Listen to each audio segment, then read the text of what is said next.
नमस्कार मंडळी. मी आज गवती चहाची पात वापरून चहा करणार आहे. नक्की बघा. थंडीच्या दिवसामध्ये अशी चहा नक्की प्या तुम्ही. बघा मी कशी बनवते ती. बघा, असे मी तुकडे करून ठेवलेले आहेत चहाच्या पातीचे. तर मी त्याच्यामध्ये टाकणार आता.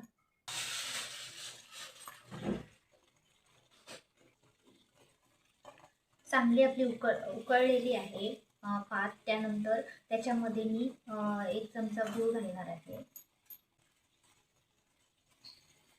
हे मी तुम्हाला दाखवण्यासाठी प्रमाण टाकत आहे, कारण मी थोडंसंच पाणी ठेवलेलं आहे. आमच्या घरी जर करायची असेल तर आमची जरा पाणी प्रमाण जास्त असतं आमचं.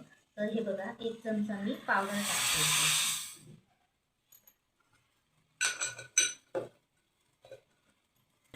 आता चहा आपली उकळलेली आहे, त्यामध्ये मी आता दूध घालणार आहे. बघा, चांगलं असं मी दूध आता हे उकळून घेणार आहे.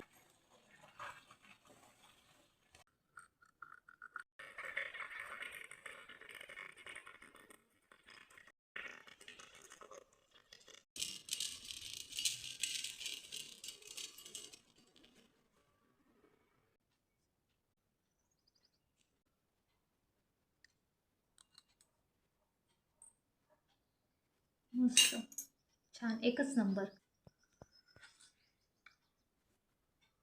मस्त. तर मंडळी, असा थंडीच्या दिवसामध्ये गरमागरम वाफळता चहा कोणाला नको होईल. नक्की तुम्ही पण करून बघा. चला तर मग, व्हिडिओ आवडला तर नक्की लाईक करा आणि जर माझ्या चॅनलवर नवीन असाल तर सबस्क्राईब करायला विसरू नका. बाय.